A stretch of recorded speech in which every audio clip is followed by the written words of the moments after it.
Ibu-ibu garis bawah itu. Semua istri yang taat sama suaminya, suaminya bilang A ya A, B ya B, semua diikutin sama dia. Karena Allah, semua malaikat di langit, semua bintang-bintang termasuk bulan dan matahari, semua hewan-hewan termasuk ikan-ikan yang ada di lautan beristighfar untuknya.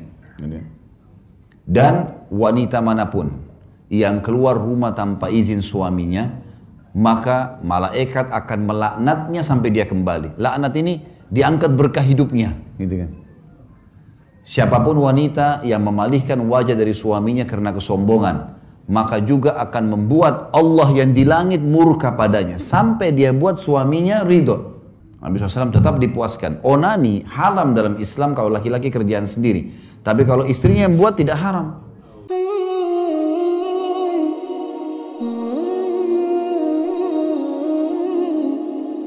Baik, selanjutnya sekarang hak suami yang merupakan kewajiban istri. Bapak-bapak boleh nuntut dari istrinya. Yang pertama adalah kepatuhan dalam hal yang ma'ruf. Kepatuhan ini ma'ruf artinya bukan pelanggaran agama. Saya mau kau temanin saya duduk ngobrol sebentar. Duduk. Bukan karena dia tapi karena Allah. Allah yang suruh kita tunduk dan patuh di sini. Baik. Selama bukan pelanggaran agama, lakukan. Sampai kata Nabi SAW, wanita manapun yang patuh sama suaminya, seluruh malaikat di langit, semua bintang-bintang yang ada di langit termasuk bulan dan matahari, bahkan hewan-hewan yang ada di lautan beristighfar untuknya. Ini hadis yang mulia. Ibu-ibu garis bawah itu. Semua istri yang taat sama suaminya, suaminya bilang A ya A, B ya B, semua diikutin sama dia. Karena Allah, semua malaikat di langit, semua bintang-bintang termasuk bulan dan matahari, semua hewan-hewan termasuk ikan-ikan yang ada di lautan beristighfar untuknya. Dan wanita manapun yang keluar rumah tanpa izin suaminya, maka malaikat akan melaknatnya sampai dia kembali. Laknat ini diangkat berkah hidupnya, gitu kan. Siapapun wanita yang memalihkan wajah dari suaminya karena kesombongan, maka juga akan membuat Allah yang di langit murka padanya sampai dia buat suaminya ridho. Dalam hadis yang lain dikatakan, wanita manapun yang meninggal dunia, suaminya ridho. Tahu ridho ya? Ridho itu merasa kehilangan sekali. Ridho itu seperti kita disuruh bilang, cari ridho orang tuamu. Ridho itu sesuatu yang kita berikan kepada orang lain yang membuat dia sudah sangat puas. Kalau ditanya mau apa lagi sudah nggak ada. Itu ridho namanya. Wanita manapun yang meninggal dunia sementara suaminya ridho, ya, kecuali pasti akan masuk ke dalam surga, dijamin. Jadi ibu-ibu jangan meninggal suaminya bilang alhamdulillah. Harus meninggal suaminya merasa kehilangan, karena selama hidup khidmah luar biasa gitu. Dan ingat kata kunci pertama tadi saya sebutkan di awal pertemuan ya, semua karena Allah. Ini ibadah. Layani pasangan, penuhi kebutuhannya, bukan karena dianya. Ini boneka-boneka yang Allah titip. Orang tua kita bakti, bukan karena orang tua kita, karena Allah. Anak-anak kita didik, kasih makanan segala, bukan karena mereka, tapi karena Allah semuanya. Karena Allah yang suruh, jadi kita lakukan. Kenapa kita sujud menghadap Ka'bah? Ka'bah rumah, karena ada perintah Allah, gitu kan? Kenapa kita sholat 5 waktu? Kenapa harus kita wudhu? Kenapa nggak gitu aja semau kita? Nggak bisa, karena Allah semuanya. Jadi begini kita lakukan. Siapa yang mengerjakan ibadah selain daripada untuk Allah, maka riya namanya, nggak boleh. Allah nggak terima. Jadi harus kita fahamin masalah ini. Semua karena Allah. Taat adalah kewajiban pertama. Sampai ulama mengatakan kalimat akad nikah. Pada saat si ayah wanita mengatakan, saya nikahkan kamu sama anak perempuan saya, Fulana binti Fulana, dengan mas kawin ini, sama dengan bahasanya dia bilang gini, saya sekarang sudah lepas tanggung jawab ya, ini anak saya yang selama ini Allah titipin, saya serahkan ke kamu, terima, terima, baik. Sekarang berarti sudah pindah ke suaminya tuh. Ya? Kenapa warisannya ibu-ibu dalam Islam satu? Kenapa bapak-bapak dapat dua? Karena ibu-ibu dalam semua keadaan aman. Selama seorang wanita dalam Islam belum menikah, maka kewajiban ayahnya menafkahinya. Sudah menikah, kewajiban suaminya menafkahinya. Aman semuanya. Artinya Ayah harus siapin makan, minum, pakaian, tempat tinggal. Sudah menikah suaminya harus begitu. Kalau laki-laki enggak. Anak laki-laki itu wajib kita nafkahi sebagai orang tua hanya sampai balik. Setelah balik sunnah. Jadi teman-teman di sini nggak boleh sudah menikah tuntut ayahnya, ayah kasih saya kan anak, nggak bisa. Anak laki-laki cuma sampai balik. Setelah balik itu sudah sunnah. Jadi salah tuh kalau anak laki-laki nuntut ayahnya beliin mobil, beliin motor sementara kuliah, nggak ada urusannya itu, nggak ada kewajiban ayah lagi. Sudah sunnah bagi dia. Tapi anak perempuan enggak. Sampai dia menikah. Kalau dia gadis tua pun tetap wajib ayahnya biayai.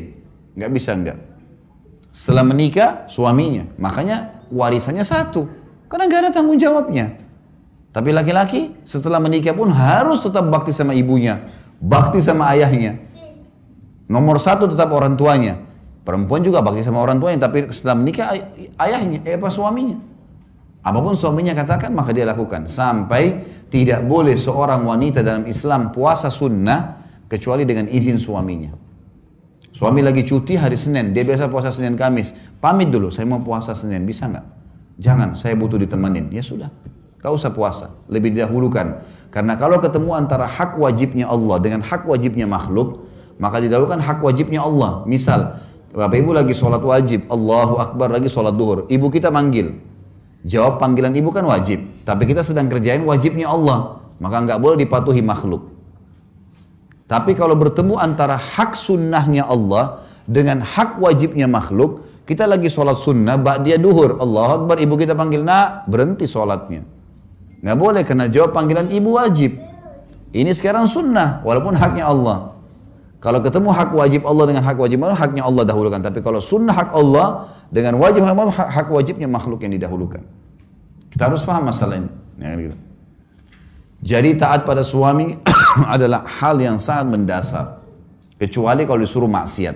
Suruh buka aurat, dilarang sholat, disuruh minum khamr misalnya. Atau disuruh duduk temanin teman-temannya dia laki-laki segala macam. Ini nggak boleh taati. Ini yang pertama. Yang kedua, sama tadi dengan laki-laki, memenuhi biologis. Ibu-ibu jangan samakan antara kebutuhan ibu biologis dengan bapak-bapak. Lain sekali. Ibu-ibu kalau tidak dirangsang, tidak ada masalah. Bapak-bapak tidak dirangsang pun bermasalah. Terbalik ya. Ibu-ibu tuh kalau tidak dirangsang, nggak ada masalah buat dia. Ibu-ibu kalau tidak ada, suami tidak datang, tidak godain, tidak ada syahwat, biasa saja. Bapak-bapak enggak, tidak ada masalah, tidak ada godaan pun bermasalah. Karena, ya ini secara medis ya, sperma itu komposisinya, kalau dilihat, saya bedah sebuah buku, kalau Bapak Ibu ikutin di YouTube itu ada mahkota pengantin. Sperma itu komposisinya termasuk ada api, ya. Panas tuh. Jadi kalau dia tidak tumpah, tidak ditumpahkan, larinya ke emosi. Jadi kalau ibu banyak suaminya suka marah, masalah di biologis tuh. Puasin di biologis, marahnya hilang. Kantongnya jadi terbuka.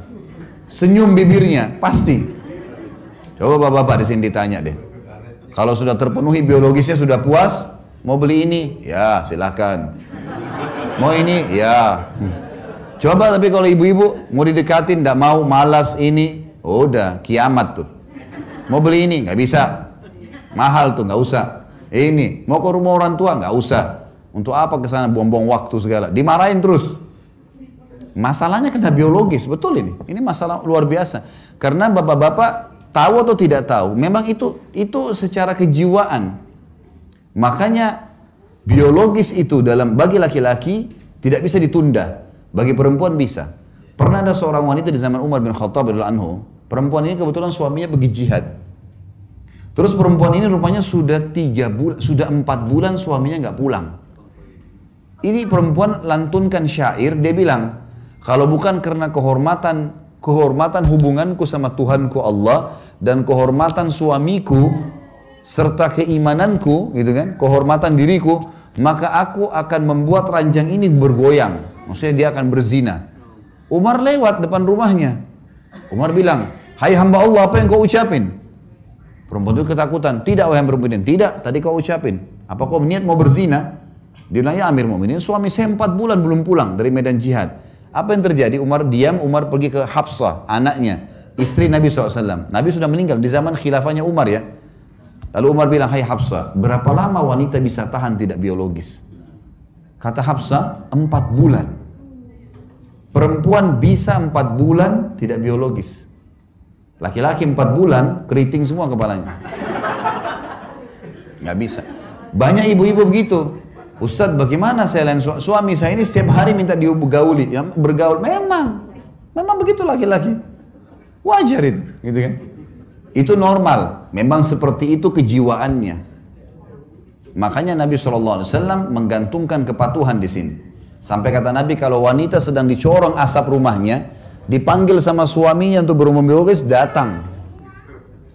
Disuruh datang. Temanin dia, layani dia. Karena kalau tidak, kacau semua ini.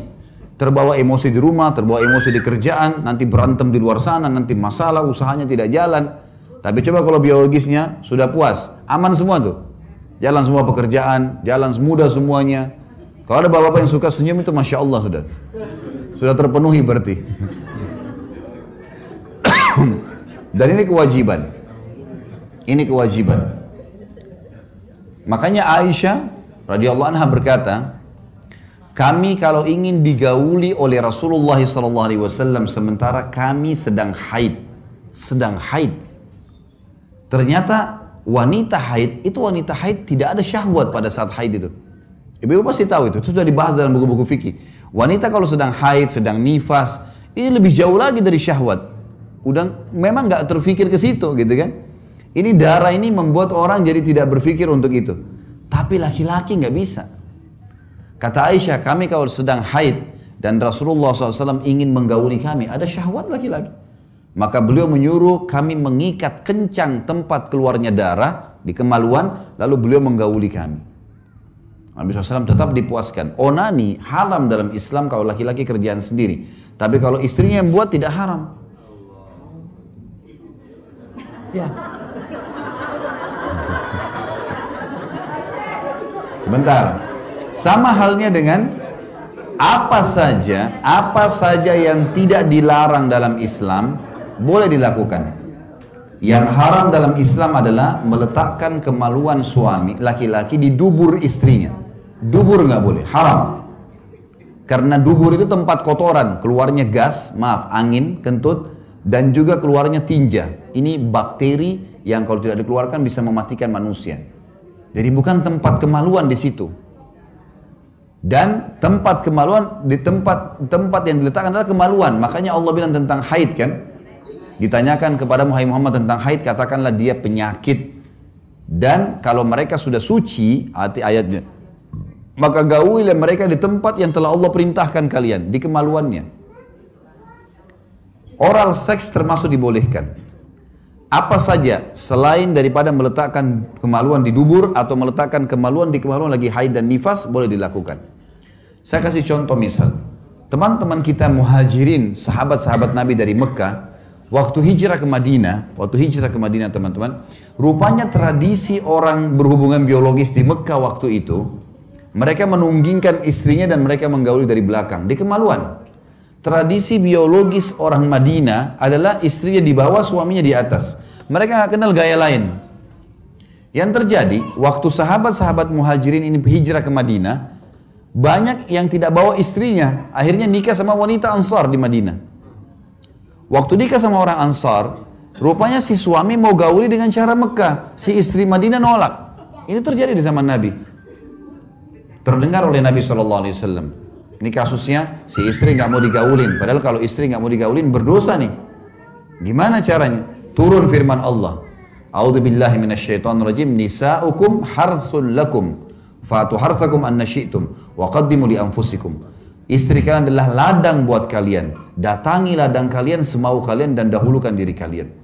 Artinya boleh digaulin dengan cara apapun selama bukan letakkan kemaluan di dubur. Yang dilarang itu saja. Karena Nabi SAW melarang. Allah melaknat laki-laki yang meletakkan kemaluan di dubur. Satu hal juga penting di sini Bapak Ibu sekalian. Jangan pernah belajar biologis dari film porno.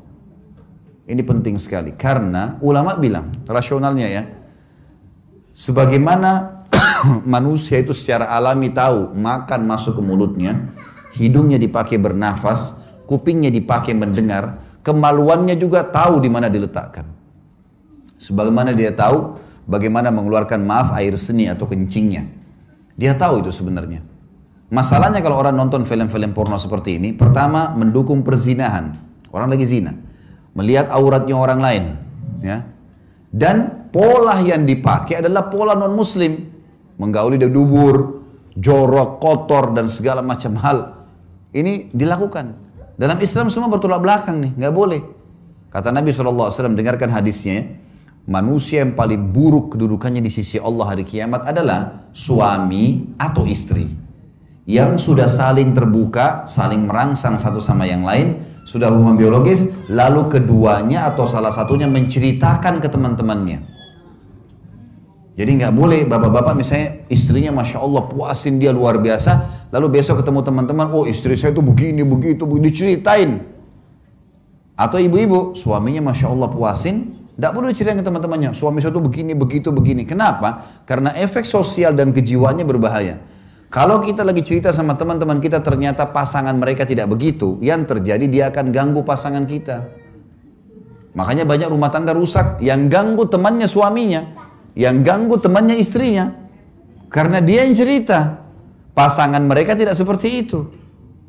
Malah kita lihat dalam Islam disuruh tutupin. Kalau film ini malah ditontonkan. Ada sampai satu ibu ngeluh sama saya di Jakarta, dia bilang, Ustadz sampai pada tingkat penyakit ini, nonton film porno ini, sama suami saya, dari awal saya nikah sampai sekarang, kalau dia mau gauli saya, dia harus datangkan laptopnya di ranjang, nonton. Baru syahwatnya bangkit. Kalau enggak dia bilang dia enggak ada syahwat lagi sama istrinya. Ini kan penyakit kejiwaan. Bagaimana bapak ibu tidak cemburu lihat pasangannya di sebelah, yang suaminya lihat perempuan lain, telanjang, yang si istri juga lihat laki-laki lain. Dan pasti di film lebih hebat daripada kita. Loh iya, didatangkan orang-orang yang luar biasa kan. Tidak mungkin orang-orang jelek. Dicari orang yang bisa laku karena mereka mau jual duit. Dalam medis, dalam ilmu medis tidak sehat biologis kalau bayangkan orang lain. Ya.